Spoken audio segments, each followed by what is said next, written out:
welcome to Jackie's Lyric Corner. I am Jackie, and it's actually evening time when I normally would get some reading done right before I go to bed.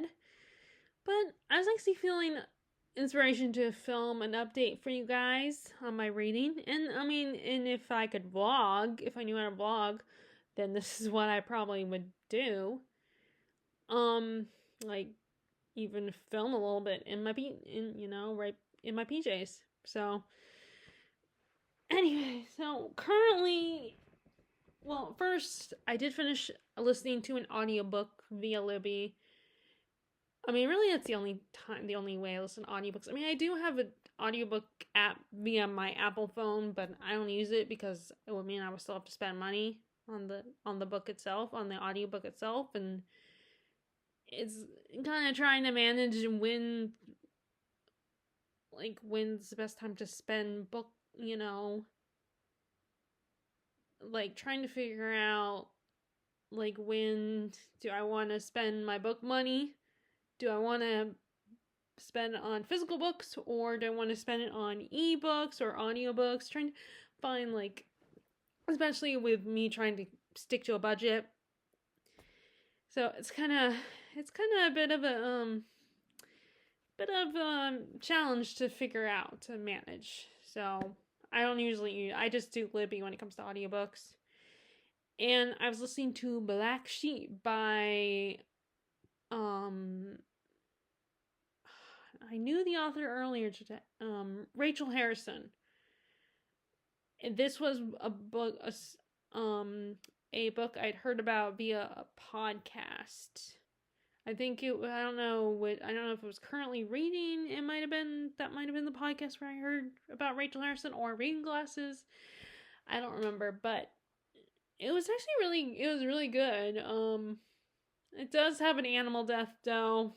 Animal sacrifice more like, but considering that the book was about a satanic cult, well, I'm not surprised that they had that in there.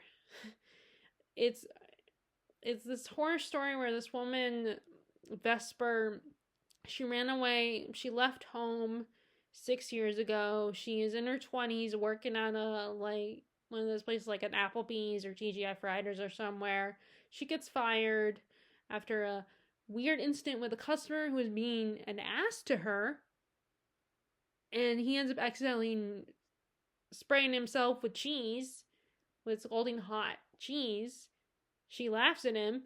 So, of course, he tells on her. And they also, apparently, she also was told that she had a bad attitude. Which she seems to be a very,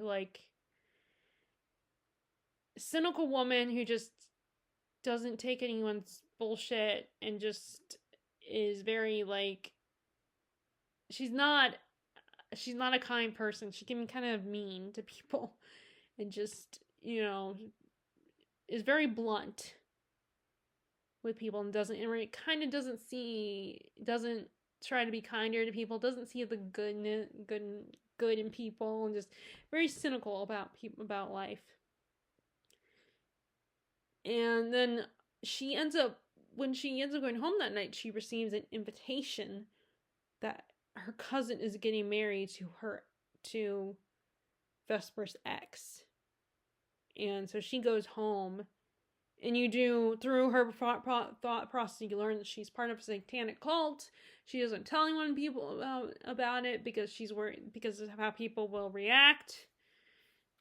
And so she goes there, and it's very interesting because you see these people they seem to have such a loving family and community. And it's except for Vesper's mom is kind of a bitch. She's very cold to her daughter. She was a horror movie icon. So Vesper doesn't have a great relationship with her mom. And her dad left years ago. She worshipped him and is still hoping he'll come back. And then she starts to find out learn some things about her family about the cult and about her family that she didn't know and doesn't. and it kind of changes things, makes things a little more complicated. And obviously it's a very dark story, very intense. Like I said, there's some animal sacrifice going on in the story, and you juxtapose that to the loving relationship between this family and how they just miss Vesper and they want her back. And also, and I didn't realize, it's funny because I did not realize, right, like I said, they don't reveal, Vesper doesn't narrate to us right away that she's from a satanic cult, but the way they talk about their beliefs and their Lord or whatever, they use words that those who believe in God would use sometime, the way they worship Satan. And it's really, and then I realized, because, people that have a different belief system, in most cases, my reaction is, well, you believe what you believe. But, and, maybe you just have a different, but when it talks to do with satanic, I was a little like, okay, I don't know about that, but that's just my personal feelings. It was still, a good story, still an engaging story. I was seeing this woman's journey and the coming to the realization that there's more to her and her family and her situation than she knew. And it gets really messy and frustrating. You kind of feel bad for her because she's put into this position and she doesn't want to be, but there's still part of her still wants to love her family and can't completely let them go. And I'm sure a lot of people that have, even when it's not as extreme as this situation in this book, a lot of people, I'm sure a lot of people come to where they have a toxic family dynamic, whether it's a cult or just a really toxic family. I can only imagine how complicated and how hard that can be, and how the love can still linger there. And it can be hard to let go until finally you realize that these people are not good for you. And even then, there could be lingering feelings. Of course, I don't know from personal experience, because thank God my situation with my family is great. And it's a good dynamic in our family. We're very loving and supportive, and there's no toxicity here. So it's very interesting to read that kind of, I'm very intrigued by those kinds of stories and seeing how people deal with that. And, you feel sorry, you pity them, you feel bad for them. And, of course, what can someone like me do where I couldn't even begin to understand and fathom what that is like? I can only sympathize. But it was a good story. It was just, I don't know what to say. I really enjoyed it. I, enjoyed listening to the audiobook. And if this sounds like something you might be interested in, then check it out. Either get the book, get the physical copy, or listen to an audiobook. It's really good. It's pretty good. Okay, so then I started reading Shirley by Charlotte Bronte, which this is definitely very different from Jane Eyre and Villette, where it deals more, it kind of makes me think of Mary Barton a little bit with Or North and South, where it's dealing with similar issues, similar to that story, where it's talking about the mills during, the mills during I think it was during the Industrial Revolution in England. And I'm trying to think, I think Gaskell was friends with the Brontes, I think. So it kind of makes sense. I mean, there is a character named Helston in the town, or the village where Margaret came from. is called Helston. So I don't know for sure, but I think Gaskell was friends with them. I think it was Gaskell and the Brontes that were friends. I think. I would have to double check on that. But yeah, there was. But currently, I mean, obviously, I've not gone very far. But currently, we are with these two men who are complete opposites on the political spectrum. One of them is a Tory, and the other one is a Whig. And we also meet this other guy and we get a little backstory where this guy was in love with this one girl and is in love with this girl, and the other guy, the one that's, I think it's the one that's the Tory, kind of, he ends up with the woman. He ends up marrying her, but then she leaves him. She runs away or something happens to her. And the guy who wanted to marry her, who was in love with her, blames him for it. And it's not the Whig, the guy who's a Whig. But let me see if I can give you the names because I think I'm gonna confuse you guys. So we have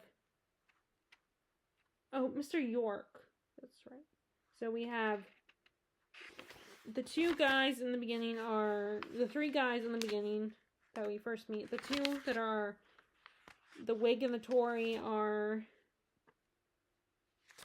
let me see if I get their names.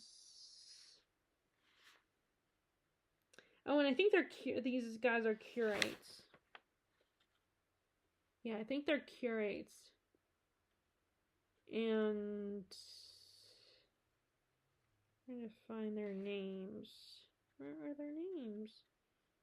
Mr. Oh, do that.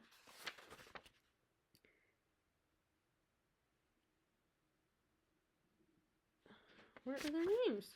I think one of them is Mr. Moore.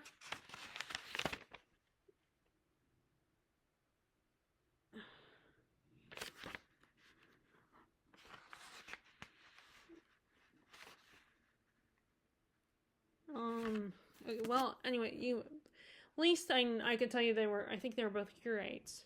The guys in the beginning that are the two on the two opposite political spectrum, or opposites on the political spectrum. And then there's the other guy, Mr. York.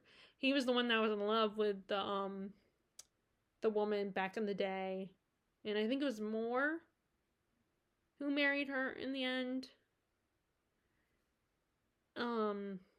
And that's really all I got as far as plot wise. I mean, we haven't even gone to the title character. We haven't even met her yet. So it's funny, it's hard to, if you only read a couple chapters in a classic, oftentimes it seems like you read a lot, you get a lot of information, but it's just really just information, basic stuff, background and stuff like that. But it's not, the information is not, it doesn't really, you don't get a lot of the plot. I feel like that's, when it comes to classics, a lot of times you can you have that where unless you've read 10 chapters, 10 or more chapters, you're not going to have a lot to talk about because, yeah, you might have a little bit to talk about, background on the characters and everything, but that's about it. I find that really interesting that I feel like I always run into that if I'm going to talk about a book, an older book.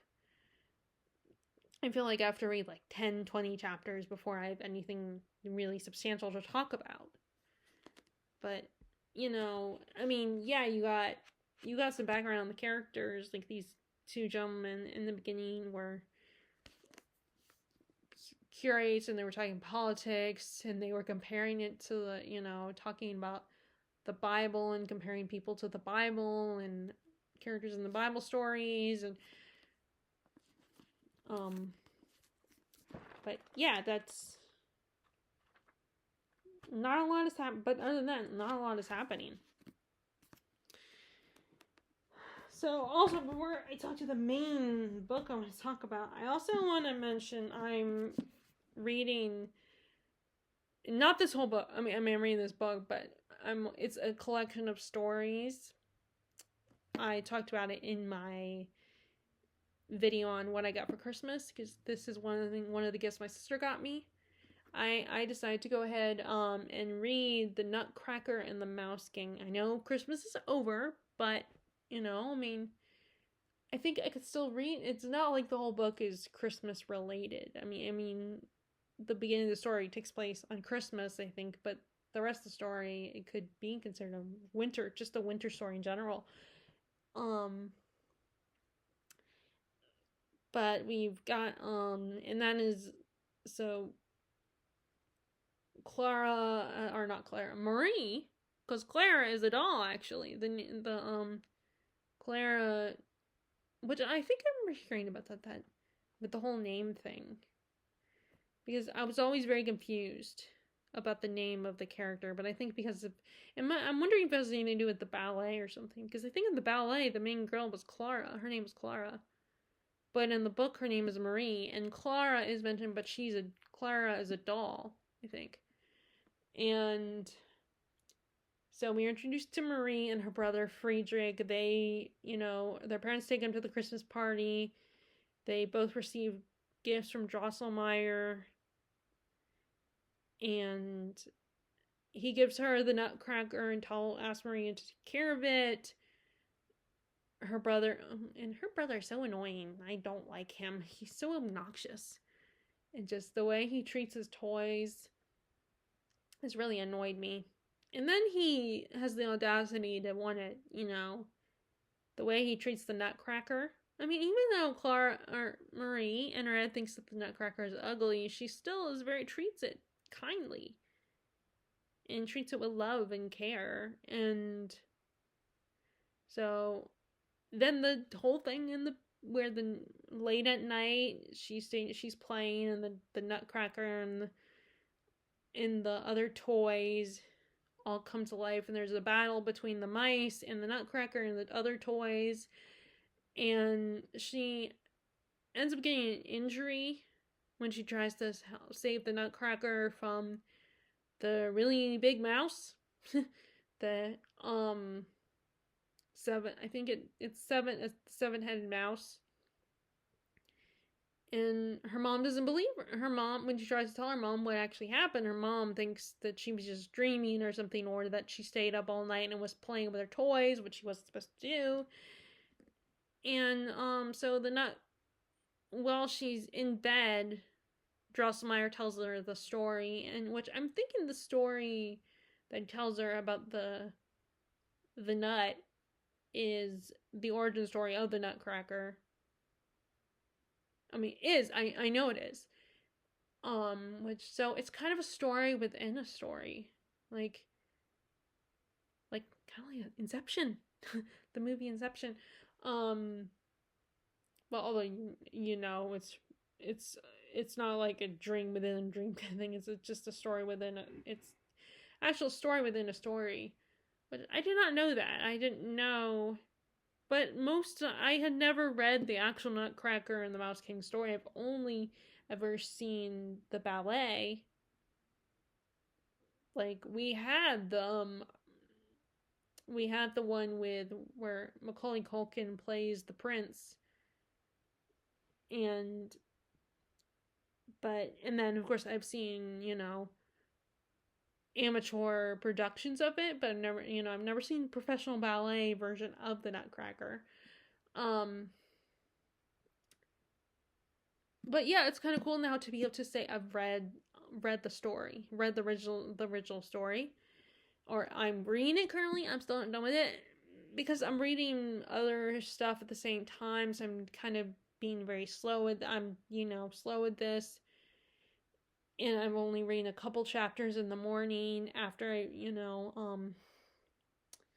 but then because I'm reading it in the morning, I'm still kind of tired. And I was feeling I need to read it after I've had my morning coffee so that maybe I won't fall asleep. But yeah, it's really fun to read the original fairy tale and get the context of the ballet and what actually happens. And I was home. I had thought about getting it on my Kindle this year for Christmas, but then I started getting into some other stories on my Kindle, and my whole ideas to read several the Kindle novels that I already have on there before I buy another one. And unfortunately, one of those is the Gravity's Rainbow, which I'm really struggling with. And I'm kind of stuck with that. I'm kind of stuck with it because it's been past 30. I think there's this thing where you, after 30 day, you have 30 days limit until you can, if you want to return an ebook you bought. And it's way past that. So I'm kind of stuck with reading Gravity's Rainbow. So I'm going to continue to try to read it. And I'm still got I'm 4% into it. So not a lot. It feels like I read a lot, but it's not. But anyway, I bring that up because I was going to get the Nutcracker story, get a copy of it for myself. Either that or buy it off of Thor Books where I'd be, I would get the physical copy, but it would be not super expensive. But luckily, it is in this collection, so I can read it. And it also has the Cricket on the Hearth in this collection, and I'm also happy about that because I was not sure if that's the Dickens work. And I did attempt to read some of his short stories because they had some at the library, a collection. But then I guess because I'm so used to Dickens' longer novels, it was hard for me to get into. But I do love, A Christmas Carol. And Haunted Man and the Chimes was good. Still is not, still can't beat A Christmas Carol, but so it'll be good to have. So the Cricket and the Hearth is in this collection, and then I don't have to buy it separately. And still try the story. And I've actually seen the Rankin Bass adaptation of it, which is pretty good. And it is sad. It's a sad story. It's a little, But anyway, so yeah, I'm reading this, and I might read The Cricket and the Hearth because I might be able to get away with reading that one also as an after Christmas story. I don't have to. It won't feel weird reading it after Christmas. Although, Christmas stories, I'm sure people can read them whenever they want. But sometimes I think you feel like you got a story that is Christmas related. You gotta read up to Christmas or on Christmas. And like I said, I feel, with the Nutcracker, because Christmas isn't really the focus of the story. When she gets the gift, the Nutcracker, it is a Christmas gift, but that happens at the beginning of the story. So that I'm going on with that one. And then last but not least, the one I wanted to really focus on was that I am currently reading. I finally got back to Lord of the Rings. I finally started it again. Not from the beginning. I just picked up where I left off. But this one I feel like it's okay because I've seen the movie so many times. I've done Lord of the Rings marathons multiple times, so it's like I know everything that happens. And it's interesting that there's only the biggest difference so far that I've seen is that, I was reading I don't know, it wasn't yesterday or this morning, it was the day before, I think. I was reading the Council of Elrond chapter, which is a long chapter, and I just it's still the same basic scene in the movie, but they condensed it in the movie, which, yeah, it's a movie. I'm not surprised that they condensed it, because there's a lot of speechifying. There's a lot of characters. Gandalf goes into a whole explanation of why he was late. He explains what's the story, while in the movie, you see it play out. You actually see the scene, and then you just assume that Gandalf told Frodo and the others, what happened and everything. But you actually have him, he actually tells them in the Council of Elrond what happened. And there's a lot of characters talking, like Boromir and Aragorn and Gandalf do a lot, and Elrond. doesn't do a lot of talking. And then Bilbo also is in the scene. He's not in the scene in the movie. I mean, I don't know if there's an extended version where he is, but I don't have the extended of the Fellowship of the Ring, so I don't know if there is an extended version of it where he's in the scene, but he's in the scene in the book, and he tells this whole story to the others. Of course, they don't explain it. He doesn't, we don't get it explained to us. Because, of course, I'm guessing Tolkien's assuming you've read The Hobbit, so you know that story. And it would be a little bit longer if he did, if he explained that, if we also had him explain that story the way Gandalf explains his story. But what's really cool is I'm able to spot lines from the movie, and some of them are a little different, but a lot of them are very the same exact line, which I really appreciate. Like Frodo says, "I will take the ring to Mordor, though I don't know the way." Exactly like that. And so when I read the line, I'm hearing Elijah Wood say the line in his British accent. And Elrond, and the line where Sam comes running in is like, "I'm going with him," and Elrond says something about there's no chance of separating you two, even when he's summoned to a secret council, and you're not. It's a little bit different. That one's a little bit different. A little different words, but it's basically the same line. And then I see where I couldn't find it because I didn't mark it as I was reading it, so I don't remember where it was, but there is the line where Pippin says about, you need some people of intelligence to come with you, which sounds a little different. Like, it was funnier the way Pippin says it in the movie, where he says, anyway, you need people of intelligence to accompany on this sort of mission, quest, thing. Like, he didn't know what to call it. So yeah, they don't have it that way in the book, but that's how he says in the movie. Which I'm sure in the movie there was probably some improvisation. And I'm sure we're not going to get, there's still humor in this, but we might not, I don't know if we'll get as much humor, or if it is in there, I won't see it as easily as I would in the movie. Because you're getting the visuals, and you're getting the actors saying the lines a certain way. That's what makes, and it is hard to do humor in a book. Also, there's they condensed, because there's actually 2 moments with Bilbo and Frodo. They, and I don't think there was 2 moments in the movie. Again, I don't know if there was an extended version. I know there's an extended version, but I don't know if the extended version includes an extra Bilbo scene in the, in Rivendell, but they actually have 2 they have 2 scenes together, him and Frodo, and it's the first one right before the council, so we don't have the moment when he gets the special shirt until after the council, obviously. So, and that in the movie is when he has that reaction to the ring, but we actually don't get that until we get that before the Council of Elrond scene in the book.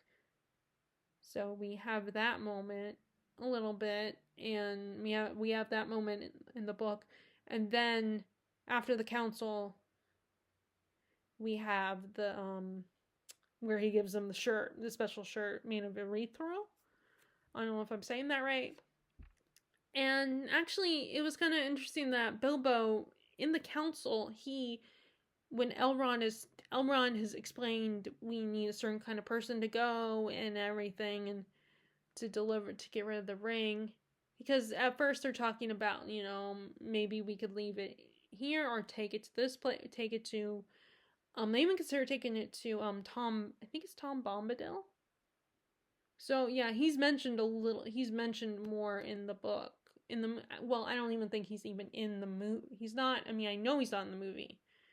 And I know a lot of fans were disappointed by that. I mean, some fans were like, yeah, it wouldn't work. But then there are a lot of fans who were like, no, he should have been the movie. He was the best, one of the best parts. And, um, but yeah, in the movie, but anyway, they even suggest that Ring go to him.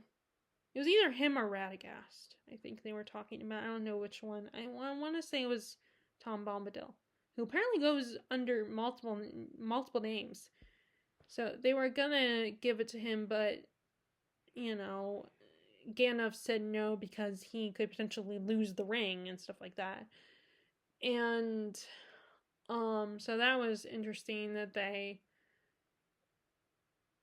but the other thing, the main thing I was going to talk about is that Bilbo thinks that, oh, because I got us into this mess, because he stumbles on the ring and finds it and steals it from Gollum and keeps it for a little while because he becomes addicted to it. He's like, oh, I guess I should be the one to go, because of he suggests that a certain kind of person should go, and he thinks, oh, maybe you're talking about me, and it's my fault that we're in this mess. Although what's nice is that, I don't know if it was Elrond or Gandalf who said, no, it's not really your fault. I mean, you were addicted to the ring. It was kind of fate that you were, some power was caused you to stumble on the ring. Which, though, I mean, they talk about the ring like, they talk about the ring as if it has its own life force and that it has a mind of its own and it's trying to get back to its master, as they say in the movie. Which I'm trying to think if they have a line like that in the book. I mean, they probably do. I just don't remember or noticed it or didn't notice it. But so I think that's kind of admirable of Bilbo. He feels responsible. He feels guilty, but also it could be a place of he wants to get the ring back because he's addicted to it. So even though it's partly admirable, but also, yeah, Ring, you got a problem. You're addicted to this thing, this piece of jewelry. So I'm thinking that is part of it too. Even though he kind of just says it in pat, he just says, "Well, I feel like I should take the ring because I brought this mess upon you guys." And then Arwen is also at the. Or wait, no, she's not. That's the dinner scene when we see Arwen. And it's also interesting. I didn't think about this, but so I was watching Kristen Madd's one of their videos, one of their podcasts the other day as well, because I decided to just watch them on YouTube because they post their podcast on YouTube. And they talked about how one of them has a husband that's a hardcore Lord of the Rings fan, and he points out that when they're at Weathertop, Aragorn is singing, which he doesn't do this in the movie. He sings in Return of the King though, but he doesn't sing. But he also sings in Weathertop in the book. He sings the Ballad of Beren and Luthien, and I don't know who's the one whose husband is in Lord of the Rings or who's the one that's married, but whoever the one that has the husband that's Lord of the Rings fan, he pointed that out with the whole his story of the Ballad of Beren and Luthien. And and they said how it's like him choosing Aragorn choosing that song is showing that how much he misses Arwen, and I think, and I'm glad I actually read the ballad. And of course, I did know about him beforehand because there's a special feature in Return of the King, the extended edition. I don't know if it's on the regular edition of the movie, but there's a documentary on there talking about the making of Lord of the Rings and Tolkien's history, and they mention Beren and Luthien, the story of Beren and Luthien, and how Tolkien sees him and his wife as Beren and Luthien, and that he puts Luthien on the gravestone. He had Luthien put on the gravestone of his wife, and then when Tolkien himself died, they had Beren put on his tombstone. So, which I thought was very romantic. But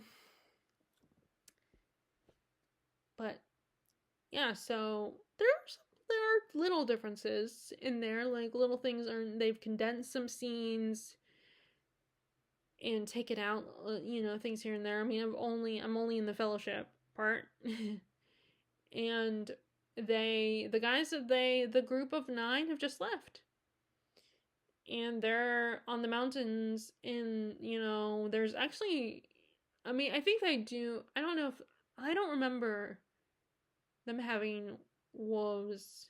We actually see wolves in the movie. I don't know. We might have actually heard a wolf howl, but I don't think we see. But they're sensing they might be being chased by wolves, and they're constantly worried about the shadow of Sauron. And Gandalf is explaining to them Saruman, how and Boromir had suggested they go close to his home and to go a certain road, but they're worried that they'll pass Saruman's domain, so they're worried about that. And they finally decide, oh, okay, we're gonna have to pass through the mines of Moria, and they're very reluctant to go because there's a lot of, that place is kind of scary. There's something, some scary things down there, and the others are reluctant to go. And Gandalf's like, we don't really have much of a choice because there's a snowstorm. They're worried about wolves. There are certain places they can't go because they don't know what places Sauron has affected, and they don't know if they have to worry about Saruman too now. And that was a little more, like I said, that was another scene that was a little more condensed in the movie. Obviously, they didn't spend as much time, because this one they actually kind of discuss it, and the other characters are reluctant to go. And they even talk about going back to Rivendell. Like turning back and be like, okay, we failed. We might have to go back and be like, we failed. And of course they don't want to do that. So, and they're a little reluctant to go. And Frodo was just, okay, I don't want to not consider Gandalf's advice, but I also don't want to go there. I'm not sure, because you guys seem to talk about this is a really scary place. So let's sleep on it. But then they end up not sleeping on it because the wolves are coming. So now they're headed to the mines of Moria. And it's, it actually is kind of sad, because now, when I first watched Lord of the Rings, I didn't know about the whole Hobbit stuff. I didn't know that story. And I hadn't even read Lord of the Rings at the time when the first trilogy came out. So when the Fellowship came out. So it was very, but now, having known the Hobbit story and having watched The Lord of the Rings multiple times, it kind of is a sad thing about knowing what they're going to discover at the Mines of Moria, and knowing about Balin and Dwalin and who's that?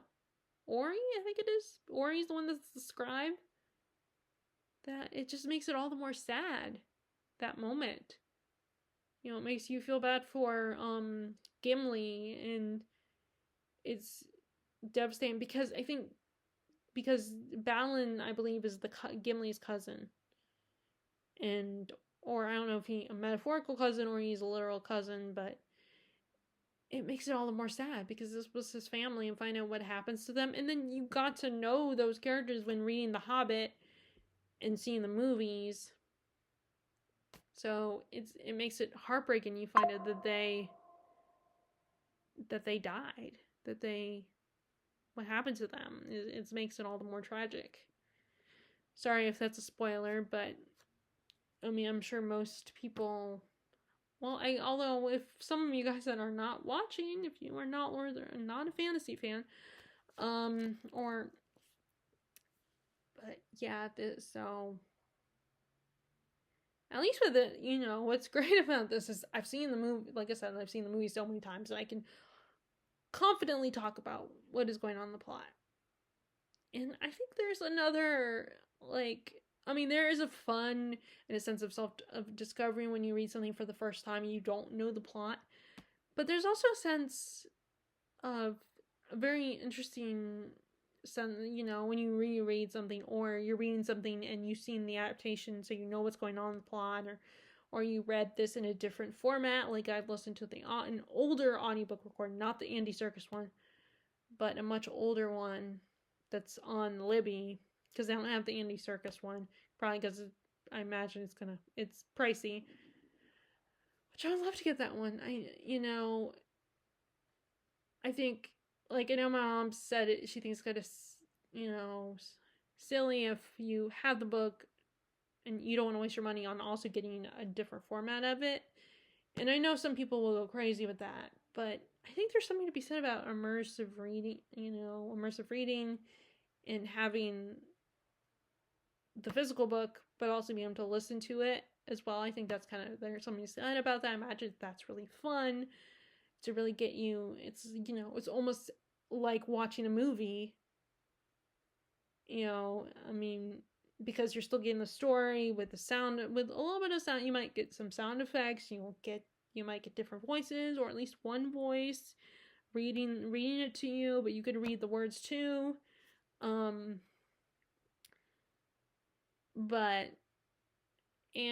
at the end of the day, of course, it's up to me if I wanted to do that, and maybe I will someday. I think that would still be kind of fun, or at least that would be a way for me to read the story again without physically reading this huge book, because I'm not going to buy another copy of this unless I decided to donate this copy, and I'm not going to do that. I'm going to keep this one for myself and after I read it.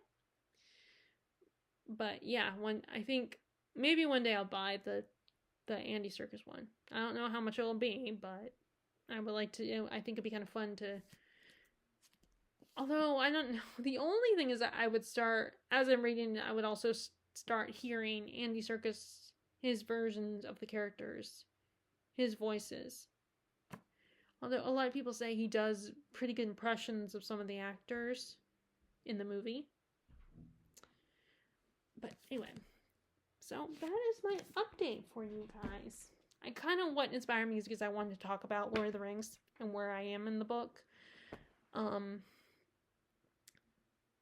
But so far I'm on a roll here with it. And hopefully I'll keep going. I won't lose momentum and get sidetracked by other books. Even though I am reading other books right now. And I'm almost done with the Fellowship, so, part of me feels like I should start the Two Towers right away, but then I'm thinking, well, maybe I should read a different fantasy book and then come back to it. But what I could do, what I probably will end up doing is, like, starting it, but then reading it slowly. And then, while I'm reading something else, like, which is what I'm doing anyway. I just don't want to lose momentum, because it is a big chunky book, and I was watching I really like watching those videos where they talk about tips for reading big books, and I discovered those kind of videos around the same time as watching videos that were tips on reading more and reading better. And even though, I know a lot of people talk about also, you don't need to read more books. It shouldn't be about reading more books. It should be about enjoying the books you're currently reading and appreciating the quality of them and everything. But they're still kind of fun to watch and see what different things people come up with. But, it is, at the same time, though, it's mostly stuff I already do. Not entirely, because there's a few things here and there that I don't do. But I also discovered, tips for reading bigger books. And Jennifer Jelinski, formerly known as Jennifer Insert Literary Pun, and I was watching, she actually uploaded a video on reading big books. So that got me excited. I was like, okay, I gotta watch that one. So I did, and she talked about a lot of things I have heard before, but she talked about a few different tips, and was also mixed it with a video where she was reading one of the longest books that she's been meaning to read, that she's had for a long time, and finally picked it up. So interspersing her tips was clips of her reading that book, which I haven't seen that. That's a little new. People who do tips videos on reading big books, I have not seen them showing clips of themselves reading a big book. And, she talked about stuff like sectioning it off and everything, and, the timing and how don't pressure yourself. It's okay if you, and sometimes if you do like a marathon of the book, you might get bored, and it's okay if you get bored, and that's perfectly normal. That we don't, us readers, we might not stay interested the whole time, particularly with these bigger books. I mean, there are times when I get frustrated with Stephen King books because I'm like, I'm thinking it's going to get to the end of the story and it's still going. And on the one hand, I appreciate it, but on the other hand, sometimes I want to be, done. Or there's times where we get slow, tedious parts. A lot of times that happens with fantasy, where, there's slower parts, and that's okay. But I'm glad to hear that from someone else, that, yeah, we do get bored sometimes, especially if it's a really long book. And the Council of Elrond chapter in Lord of the Rings was kind of like, okay, how many more pages of this scene do we have? But it's still good. It doesn't take away our love for the stories. Just sometimes some authors can get a little carried away. And you're like, okay, you could explain it. I mean, and even in Dickens, and especially in Dickens, sometimes he gets very carried away. He gets very wordy. And sometimes he takes, sentences full of adjectives and adverbs, and it's like he could have just said it in the simple, okay, why don't you just say this, describe it this looks like this, or this happened, or why do you have to spend so much time really dragging out the whole, I mean, sometimes it can be charming and I like it, but other times I'm like, okay, can't you just say that they said this and said it this way? Can't you just get to the point? But anyway, so yeah, alright, I'm gonna stop here, and I hope you guys enjoyed this. Have you, read Lord of the Rings? I mean, it's very popular, but I know there's gotta be some people who have not ever read Lord of the Rings, or at least, even if they're familiar with Lord of the Rings, they've only seen the movie. Those people gotta exist out there. I mean, I know non-fantasy fans might be those people, but there might be some fantasy fans that are not Lord of the Rings. I mean, for the longest time, I felt defensive about that, saying that nothing wrong with having just seen the movie,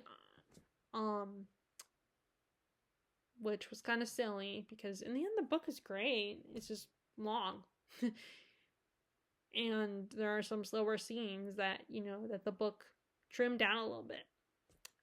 Anyway, so if you've read Lord of the Rings, or you've at least seen the movie, I would love to hear your thoughts, and I will talk to y'all later. All right, bye.